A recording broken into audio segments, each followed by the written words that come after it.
Indonesia semakin tegas menggalakkan penegakan hukum khususnya di bidang pemberantasan korupsi.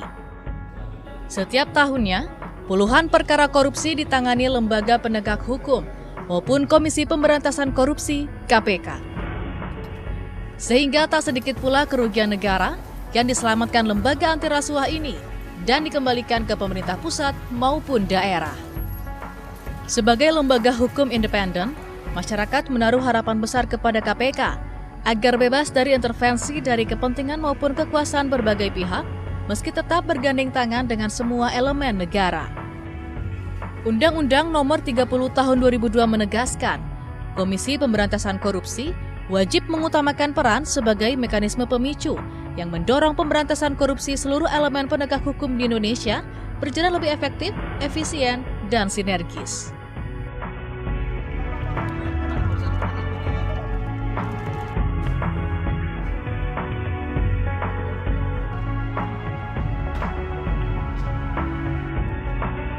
Lebih dari 10 tahun perjuangan lembaga ini menindak dan mencegah korupsi, tentu penuh pasang dan melawan surut dalam upaya membangun bangsa yang berintegritas tanpa korupsi.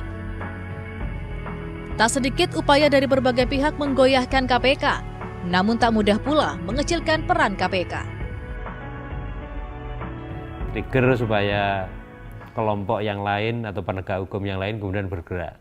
Sama dengan kalau kita berbicara mengenai masyarakat, seyogianya KPK menjadi trigger supaya gerakan rakyat bergerak, trigger kemudian orang kemudian memang bisa antipati terhadap korupsi, kalau diperlukan kemudian bisa melakukan ya di waktu-waktu yang akan datang mudah-mudahan terjadi juga yang namanya sanksi sosial kepada para koruptor itu ya. Berbagai dukungan terus mengalir, baik dari beragam komunitas hingga gelombang viral mendukung KPK melalui dunia cyber. Kepercayaan publik, inilah yang menguatkan Komisi Pemberantasan Korupsi masih berdiri kokoh. Kinerja KPK ini sangat menentukan untuk menjawab problem tadi itu, penegakan hukum tadi itu. Kalau KPK-nya diperkuat, dilindungi gitu ya, dan dia bisa bekerja efektif untuk membantu reformasi di lembaga-lembaga penegak hukum dan juga lembaga lain tentunya, maka kepercayaan publik akan naik. Ini salah satu kunci pentingnya adalah bagaimana mendukung KPK, baik pemerintah, DPR gitu ya. Kalau perlu anggaran, kasih anggaran yang cukup. Kalau mereka mau bikin kantor di daerah, dukung itu misalnya. Kalau mau punya penyidik internal misalnya, dukung itu. Karena dia punya mekanisme seperti trigger KPK itu. Komisi Pemberantasan Korupsi sedikitnya telah menyelidiki 780 perkara, 500 penyidikan, 408 penuntutan, 337 inkrah, dan 357 eksekusi sejak tahun 2004 hingga 2016. Jumlah perkara tersebut terus meningkat setiap tahun.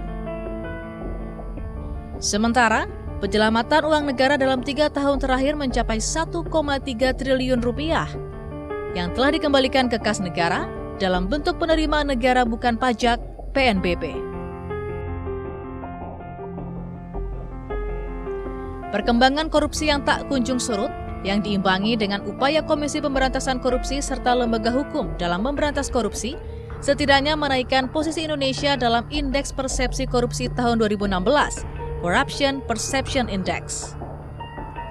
Tahun 2012, skor Indeks Persepsi Korupsi Indonesia adalah 32 dengan peringkat 118. Skor tersebut tetap, namun peringkat naik 4 poin, menjadi 114 pada tahun 2013.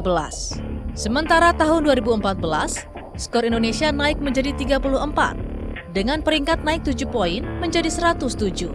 Meski perlahan naik, Indonesia kini menempati peringkat 88 dengan skor 36. Naik 2 poin dan naik 19 peringkat.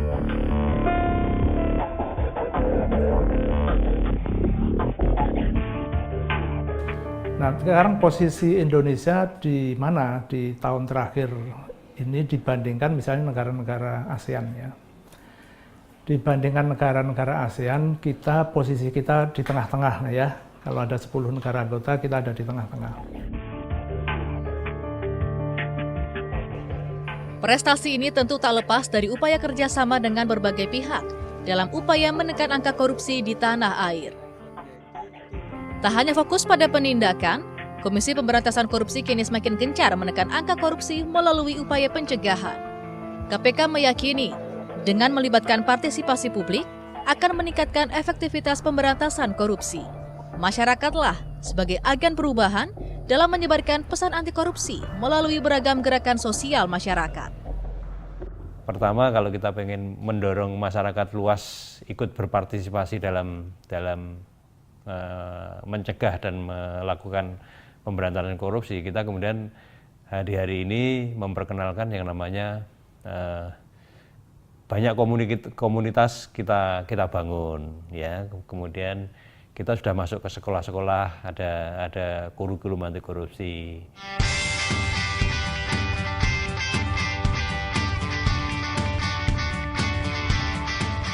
Memberantas korupsi di tanah air melibatkan partisipasi publik dari berbagai kalangan. Tentu mereka dari generasi muda penerus bangsa, hingga para serikan yang aktif dalam gerakan Sayap Perempuan Anti Korupsi atau SPAK.